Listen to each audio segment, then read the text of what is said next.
Some crimes are so heartbreaking or shocking that they earn the label crime of the century. But the stories that made headlines in decades past aren't necessarily remembered today. I'm Amber Hunt, a journalist and author, and in each episode of this show, I'll examine a case that's maybe lesser known today, but was huge when it happened. This is Crimes of the Centuries.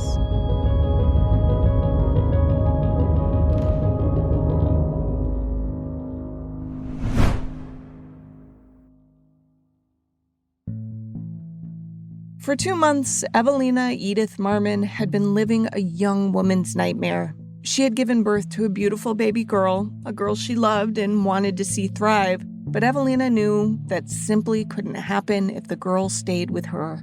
Evelina made little money as a 25-year-old barmaid. She was not married, but her lover was, to a different woman, and he was keen to keep it that way. Abortion was illegal and, if procured by illicit means, incredibly dangerous. As such, Evelina gave birth to baby Doris in January 1896, after which the two were left entirely on their own. It surely wasn't the life Evelina had envisioned for herself. Once upon a time, she had earned praise for her abilities. In 1883, her name appeared in The Citizen, a newspaper in Gloucester, England, for winning a prize for her freehand drawing skills. But for young women in the 19th century, status was a fickle thing. At 25, she was already a spinster, and now, saddled with an illegitimate child, the odds were strongly against her ever making much of herself. But that didn't mean she had to bring her baby down with her. So when Evelina spotted an advertisement in a local newspaper about a couple seeking to adopt a child, she tested the waters. She sent a reply using the alias Mrs. Scott and asked for more information. A Mrs. Harding replied, explaining that she and her husband were plain, homely people living in a good and comfortable home in the country. The two didn't have children, but Mrs. Harding desperately wanted a dear little baby girl to raise as her own. For Evelina, this was everything she could have hoped for.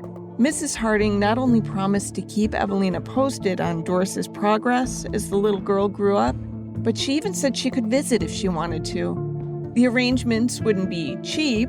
Understandably, Mrs. Harding requested a small premium to help cover the costs of caring for baby Doris, and though the premium was more than half a year's salary for someone like Evelina, ensuring that Doris had a fair shot in life was well worth the cost. So Evelina scrounged together the money and packed Doris's best clothes and favorite blankets and handed the girl over to Mrs. Harding.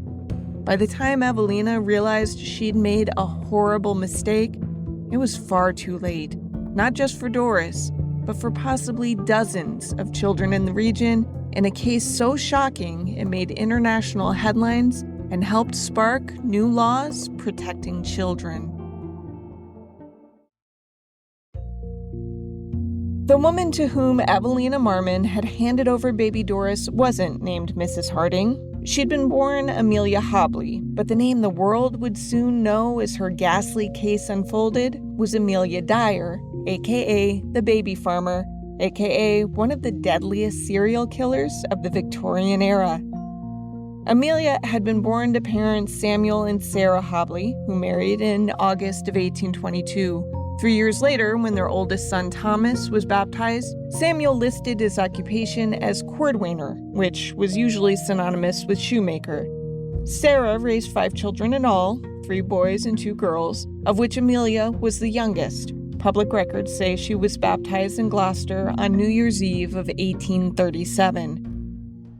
It seems Mom Sarah struggled with mental health issues, from a biography documentary. When Amelia was young, she watched her mom suffer from mental illness due to typhus. Her mom eventually died in 1848. Amelia relocated to Bristol to live with her aunt after her mother's death before serving as an apprenticeship with a corset maker. Once Amelia moved out of her house, she began renting a room as a boarder, where she met a man named George Thomas, whom she'd soon marry. During that marriage, she began to study and practice nursing, though she curtailed that work when she became pregnant with her first child.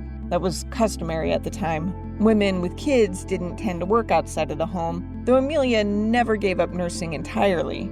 Meanwhile, Amelia's dad, Samuel, died in 1859, leaving his shoe business to his oldest son. Now, one of the reasons I like using crime to study history is because so very many parallels can be drawn when you look at a case through the lens of current events. This case deals with choices women might make when they become pregnant and issues they face after a child's birth. If you're listening to this story and it compels you to connect some dots with current events, know that I get it, though also know that I'm not going to delve into that much. Even if I wanted to, I can't. I'm a working journalist and would like to stay one so that I can feed my own child. With that in mind, let's keep focused on this case.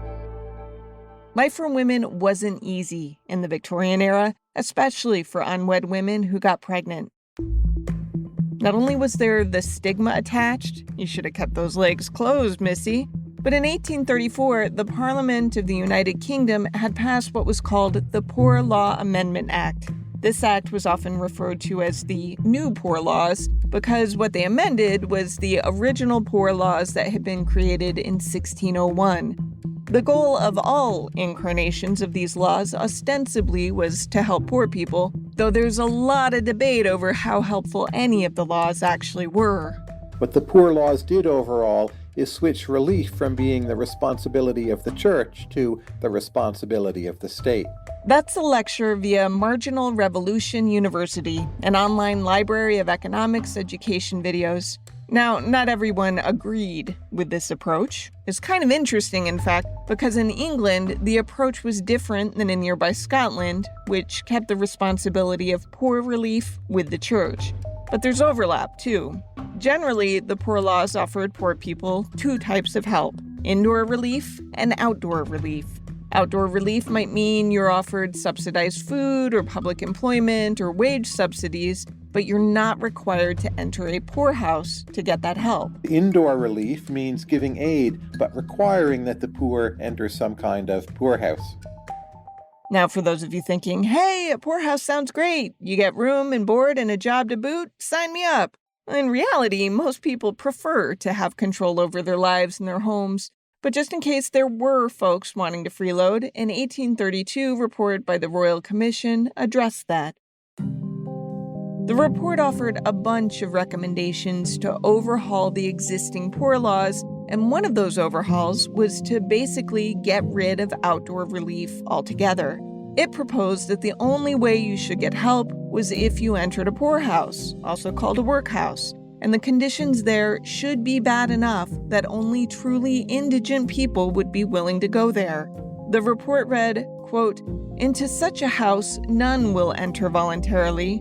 Work, confinement, and discipline will deter the indolent and vicious, and nothing but extreme necessity will induce any to accept the comfort which must be obtained by the surrender of their free agency and the sacrifice of their accustomed habits and gratifications." End quote. This report laid the groundwork for the new poor laws enacted in 1834. So in other words, the goal was to make these poor/workhouses suck big time. Parents would be separated from their children, couples would be separated from each other. So for a single mother, entering a poorhouse was a terrible proposition because not only was she giving up her own freedom and autonomy, but she wasn't even doing it for the sake of taking better care of her child because her child was whisked away and often mistreated by a bunch of strangers. That's why it didn't feel like a viable option for a woman like the barmaid Evelina Marmon from our intro. Evelina didn't have a great job, but it was a job nonetheless. Barmaids often were given free places to live, at least, and they could make decent tips. They felt mildly in control of their lives, whereas that would assuredly not be the case in a poorhouse. If you're wondering about the father in Evelina's scenario, that new poor law of 1834 benefited him in a huge way. The commission report had recommended that mothers of illegitimate children should receive much less support than they had under the original laws. It had been that the fathers of these born out of wedlock children would be tracked down by poor law authorities and forced to pay child support. But the Royal Commission decided that was unfair to the men in these situations. They wrote, quote, "The effect has been to promote bastardy, to make want of chastity on the woman's part the shortest road to obtaining either a husband or a competent maintenance, and to encourage extortion and perjury," end quote.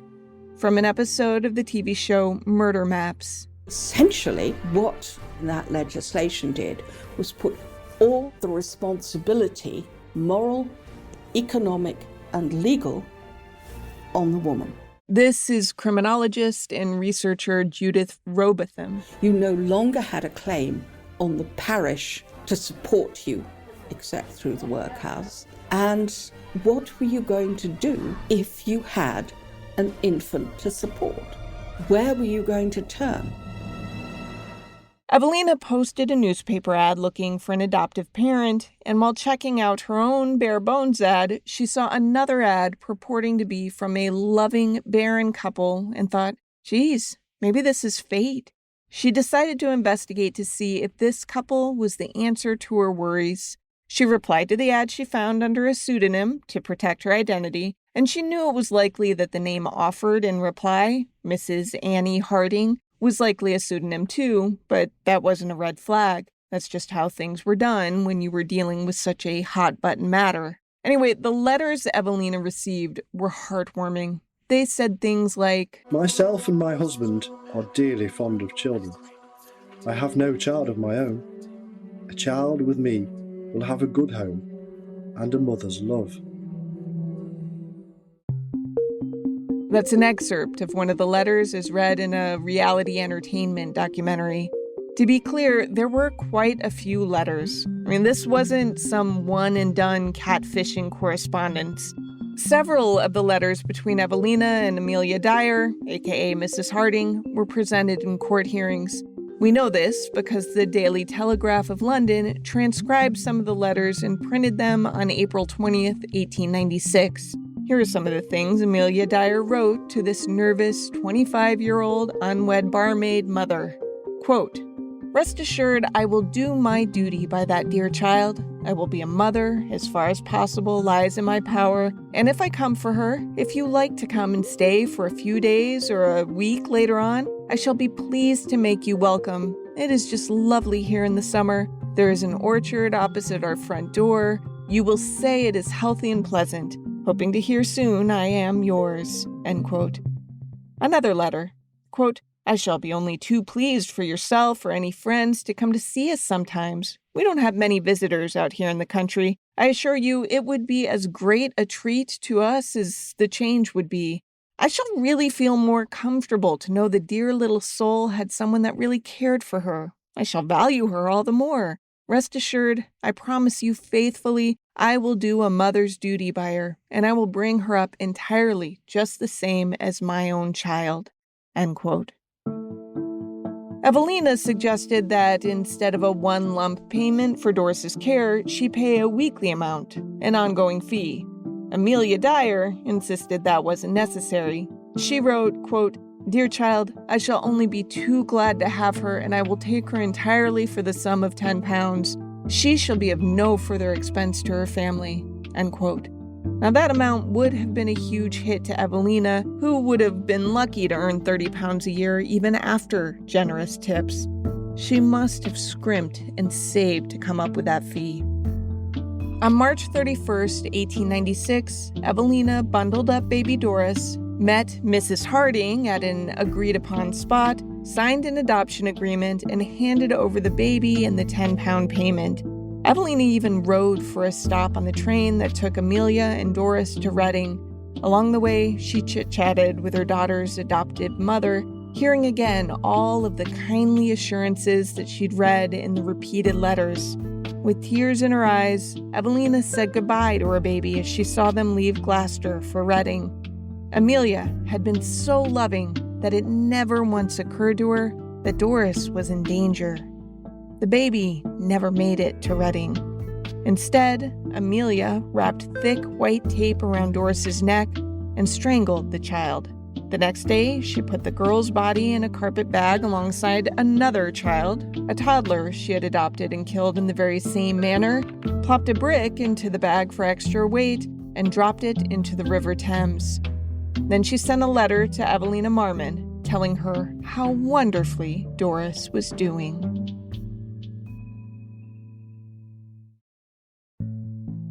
The carpet bag that Amelia Dyer had dumped into the River Thames was her undoing, though it was by no means her first kill, nor even the first of her victims to be discovered by police.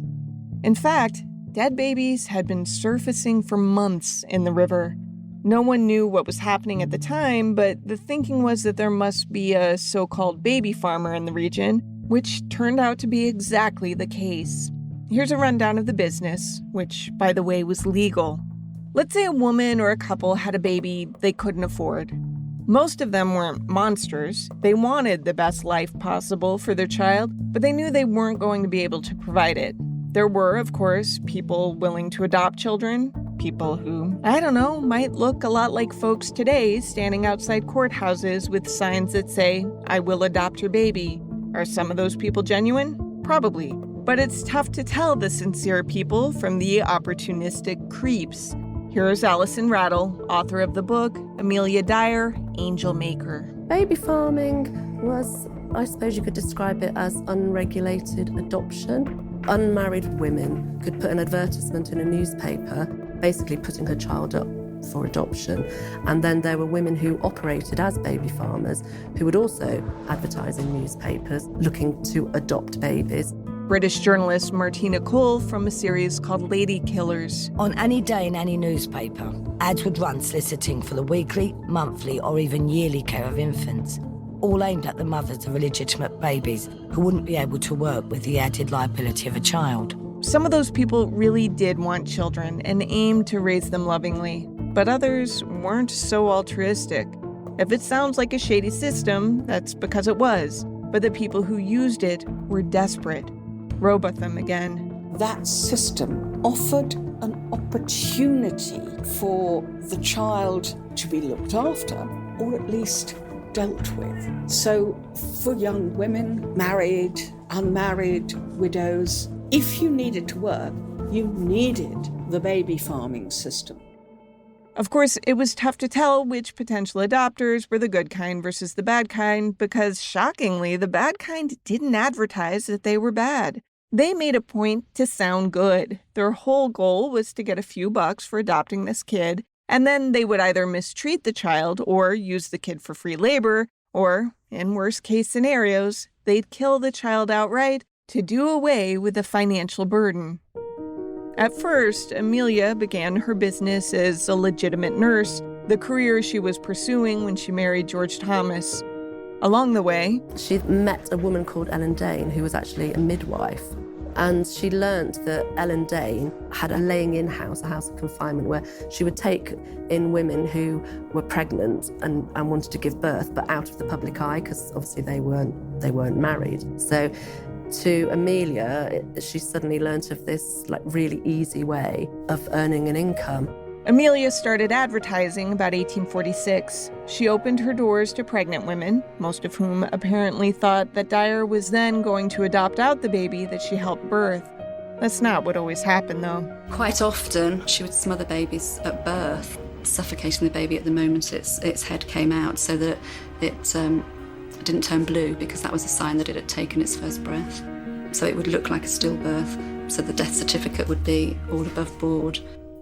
In these situations, the mothers would have never heard a cry, and the infant mortality rate was abysmal anyway, so how would they know any better? They might not have wished death upon their unborn baby, but babies died all the time by supposed acts of God. That, matched with Amelia's kindly bedside manner, not to mention the added trauma of just having given birth alone and scared in a stranger's home, surely would have quieted most questions. Amelia's husband, George Thomas, who was a good 30 years older than she, died in 1860, which seems to have shifted her business model. If you're curious, by the way, I'm not totally sure what happened to the child she'd given birth to during that first marriage. Some sources say she adopted it out to give herself more autonomy to run her business, which is ironic, because through her new business, she no longer just helped pregnant women, but she advertised to adopt already born babies too, which would mean that she outsourced raising her own kid so that she could be hired to raise other people's kids. And we don't know how many babies and young children passed through Amelia's hands in this period.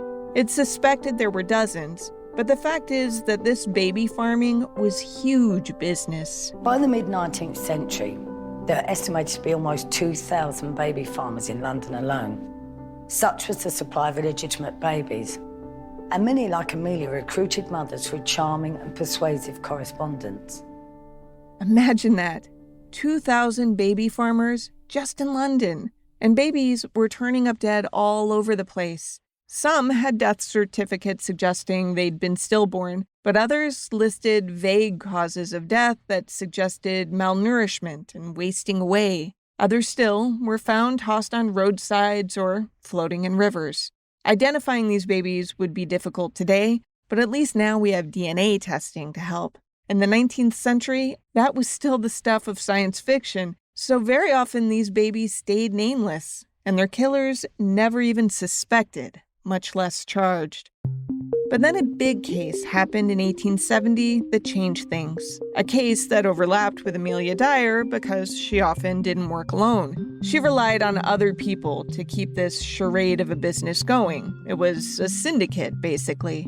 As such, some of the babies Amelia had delivered or adopted, she subsequently sent to another woman named Margaret Waters. Waters was paid to care for the babies, but doing that properly cut into her profits, so she would feed them boiled bread and broth. At Waters' London home, the babies wasted away. Their cries of hunger were suppressed with drugs. They lay on sofas or were stuffed into filthy cribs until finally starvation carried them off. Police discovered this baby farm in 1870 and Waters was arrested, tried, and executed. Waters' case was publicized enough that it put a spotlight on the baby farming industry. Some of Amelia's longtime accomplices went into hiding. Amelia employed more pseudonyms and moved often to avoid detection, and she scaled back her business considerably. It seems she maybe even went borderline legit for a few years, and in that period, she married a farmer named Francis William Dyer. The two were quickly pregnant with a daughter they would name Mary Ann. That was about 1872, the same year that England passed the Infant Life Protection Act, which required that houses taking in more than one child for longer than 24 hours had to register with proper authorities. This was an attempt to curtail baby farming. Licenses were only to be granted to foster mothers of good character who lived in suitable premises. This wasn't an issue for Amelia until 1877, which is when her husband lost his job. Amelia returned to baby farming to make money. From murder maps again. Once again, the house was filled with visitors, with the sound of women in labor, with the newborn cries of those that lived, and the silence of those that did not. There were letters to answer, adverts to place. Dyer was always coming and going, taking away babies, returning with others. Business was booming. It seemed like Amelia's husband wasn't naive to what his wife was doing. He might have even helped. That's not totally clear. What we do know is that he sired a second child with Amelia, a son who shared his name, though at some point Amelia left her husband and became estranged from her son. While her marriage collapsed, her business thrived. But that came with its own set of problems. The more babies Amelia took in, the more babies died. That drew the attention of authorities who stopped by her home to investigate. They didn't see any dead babies, but it was immediately clear she was running an illegal baby farm. On the 26th of August, 1879, the police came for Amelia Dyer.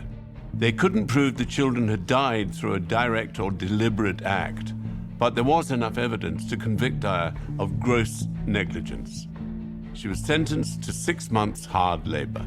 Amelia attempted to avoid prison by taking an impressive amount of laudanum, one of the opiate tinctures she used to drug the babies to keep from crying. But despite downing 2 bottles of the stuff, she survived.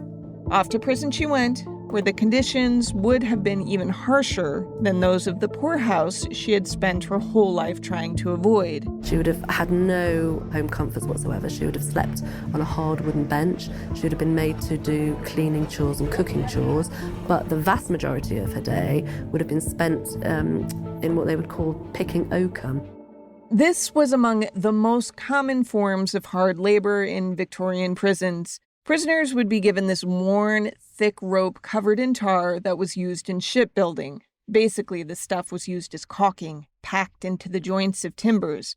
It needed to be impenetrable so that it would be waterproof. Well, prisoners were handed this stuff and forced to literally beat the tar out of it, then untwist the rope strands. It was kind of a form of recycling. Those rope strands would usually be sold again to shipbuilders who would retar them and pack them again into timber joints, and that process would just keep repeating until the rope was too old to use at all anymore. It was brutal work. Bearing in mind they weren't allowed to use tools to pick apart the rope. Within a matter of hours, your fingers would be bleeding, your nails torn, and this was day after day after day. After Amelia was released in February of 1880, she was a changed woman, but not in the way her captors had probably hoped. She wasn't deterred from baby farming. She was simply more determined to not get caught. If anything, her prison experience made it easier for her to decide to kill the children rather than place them elsewhere. The bigger the syndicate, the more people involved, the more points of weakness, right? So if she didn't rely on others to take care of the kids, she not only got to avoid paying those related fees, but she also alleviated the risk of them doing something to jeopardize the whole crew. It also seems she worried her daughter might jeopardize things as well, as documents show that Mary Ann Dyer was left at a London workhouse while a preteen. Discharge records show that she was released to her mother's care at age 12. Now, just what role Mary Ann would eventually play in her mother's crimes isn't totally clear, but it seems she was at least an unwitting cog in Amelia's baby farm machinery, as was Mary Ann's eventual husband, a man named Arthur Palmer. Mary Ann and Arthur had married May 12, 1894, according to parish records. Palmer listed his occupation as a working miller. His father had been a printer, but more on that couple later. First, let's talk about how this whole decades-long scheme started to finally unravel in the spring of 1896. First body had been found on the 30th of March. A bargeman working his way upstream had spotted a brown paper parcel in the shallows near the riverbank, and when he tried to retrieve it, the sodden package split. The remains of a baby girl spilled out. No one had a clue as to the baby's identity, but the circumstances were obviously suspicious. Not only was it clear that someone had tried to conceal the corpse, but there was tape around the infant's neck pointing to the helpless girl having been murdered. Authorities launched a search of the River Thames to see if any other bodies surfaced. A baby boy was found on the 8th of April. He was just a few weeks old. Another was brought up on the morning of the 10th. The afternoon of the 10th, a volunteer helping to search the water hauled out the carpet bag that would be Amelia Dyer's undoing. When the local coroner examined the contents of the carpet bag, he was surprised to find not one, but 2 bodies. At first glance, aside from the double body count, this find was much like the others. There wasn't much by way of evidence left behind beyond the tape and strangulation marks on the babies' necks. But then a detective noticed that one of the babies had been wrapped in a piece of brown paper, and on that paper was a very faint address for a Mrs. Thomas in Caversham. Chief Constable George Tousley and Detective Constable Anderson eventually made a real breakthrough. They discovered a label from Temple Mead Station in Bristol. This is from a film called Angel Maker, Serial Killer Queen by Reality Entertainment. Playing Sherlock Holmes, they used microscopic analysis of the wrapping paper and found a name and address. Police traveled there and talked with a mail clerk who had bad news. Mrs. Thomas had moved, he said, but that wasn't all the clerk knew. Not only did he have a forwarding address for Mrs. Thomas, but he also had another name for her too. Mrs. Dyer, the mail clerk said, now lived in Reading. Police raided her home. At first glance, it could have seemed like a bust because there was just one infant there. But something seemed off about the sparsely furnished home. The cupboards were filled with baby clothes. With just one relatively healthy infant there, why would you have so much on the premises? Particularly things like the nappies, the diapers, the other evidence of very young children. It's simply not normal. Police found other evidence, too, like dozens of letters Amelia Dyer had written to and received from mothers across the region arranging the sale of their children to Dyer, who consistently represented herself as a loving, childless woman desperately looking to adopt. Police also found receipts from pawnbrokers to whom Amelia had sold loads of children's clothing. It was through these letters that police deduced the identity of the girl in the carpet bag. They believed the baby inside had been Evelina Marmon's, handed over to Amelia Dyer on March 31st. But to prove that, they needed two things.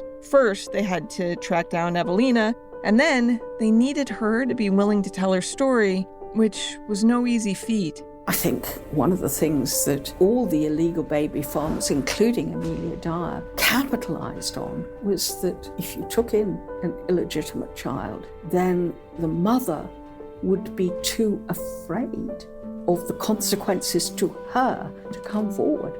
Police found Evelina quickly enough. Her address hadn't changed since she and Dyer last communicated, though, as you'll remember, Evelina knew Dyer as Mrs. Harding. The last she'd heard from her daughter's adoptive mother had come the day after the handoff. Evelina had written again to check on baby Doris, but had heard nothing in response. That's how Dyer tended to roll. She'd placate the mom initially, and then just ghost her entirely. How police handled this notification is heartbreaking to read, by the way. When they found Evelina, all they told her was that it seemed she had left her daughter in the care of someone without scruples, and they needed her to come to the station to discuss matters. Evelina, thinking that her daughter must have been abandoned somewhere, grabbed a shawl to wrap the girl in so she'd be warm on the trip home. Instead, authorities escorted Evelina into a room to identify the horrible remains of her baby girl. Evelina broke down. Her baby had been in stellar health when handed over, and indeed, the autopsy found nothing wrong with the girl overall. Her cause of death had been strangulation. Though Doris had decomposed enough to make visual identification tough, her mother immediately recognized her blonde, curly hair. Next, they had to ask Evelina to witness a lineup to see if she could identify Dyer as the Mrs. Harding who took her baby. She did immediately. She also recognized some of her daughter's clothing that Evelina had sewn herself, as well as a powder box she had sent with Mrs. Harding. When she eventually testified in court, she had to pause again and again to regain her composure. Evelina didn't recognize the second baby, who had been entombed in the carpet bag with Doris, but he soon was identified as Harry Simmons. He was 13 months old, though his story was much like Doris's. He wasn't unwanted or unloved, but keeping him was untenable, and so his mother sought help, only to end up a victim of someone whose greed had overtaken any semblance of empathy. There were other victims, too. This is British journalist Martina Cole looking through archived evidence in the case. So this is her charge sheet, and it says here she did feloniously, willfully, and with malice aforethought kill and murder a certain female infant, Helena Fry, daughter of one Mary Fry. Helena Fry's body had been the one discovered in the river on March 30th. Mary Ann Palmer ended up testifying against her mother, though she insisted she didn't know the extent of what had happened to the children she'd seen her mother with. Once her mother had brought a baby boy to Mary Ann's house and refused to let Mary Ann interact with the child. Things felt strange when Amelia insisted on locking the child in a parlor while the two women left, And stranger still when Marianne noticed that the baby hadn't moved in the slightest as it supposedly slept on the sofa. In hindsight, it was obvious what had happened, but at the time, she said she believed her mother, who said the boy was simply sleeping. Another of Dyer's children, the son she had had with her second husband, testified against her too. He said he'd lost touch with his mom over the previous decade and actually asked the court to omit his name from the record because he didn't want to be associated with her. By the way, that request was denied, what with it being tough to hide the fact that he was her son-in-law. Anyway, Dyer's lawyers tried to plead insanity, but Marianne's descriptions of her mother didn't add up to insanity, and her estranged son's testimony seemed to bolster that thinking. Because remember, being legally insane doesn't mean you've got mental issues. You can have those aplenty. The real question, at least in legal terms, is... There's two questions that come out of that. Did she know what she was doing? Yes, she did. Did she know what she was doing was wrong? Simple question. If a police officer was standing beside you, would you have done it? No, you know it's wrong. That was Alan McCormick, curator of the Crime Museum in New Scotland Yard. It took the jury just minutes to find Amelia guilty of murder. She was hanged on the morning of June 10th, 1896. Her case helped lead to stricter laws overseeing child adoption and baby trafficking in England, including the Infant Life Protection Act of 1897, which gave local authorities the power to oversee the registrations of nurses who had taken in more than one kid under the age of 5 for more than 48 hours. People who did that needed to be properly licensed. This change helped embolden local agencies to investigate suspicious activity with more vigor. And it also gave them power to arrest people for not properly registering what they were doing, and by insisting on stricter registration rules, it made it easier to notice when an adopted baby disappeared.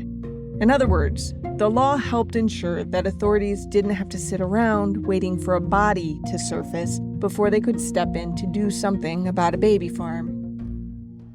This was a step in the right direction, though let's be clear.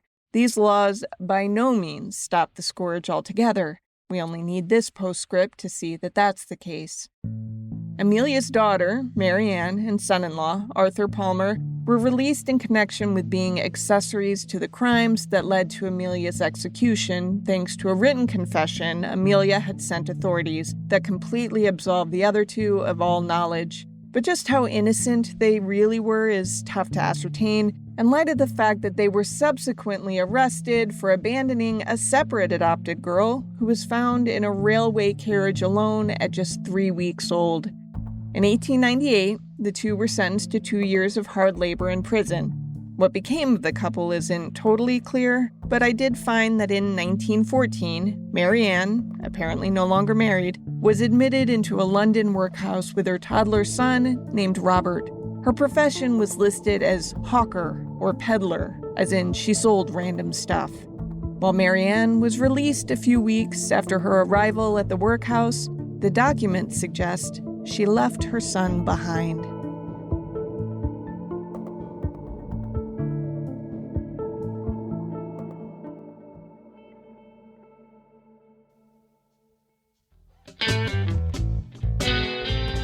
To research this story, I read Amelia Dyer and the Baby Farm Murders by Angela Buckley, watched several documentaries, some of which you heard from here, and also read contemporary news coverage. I also dug into genealogy archives.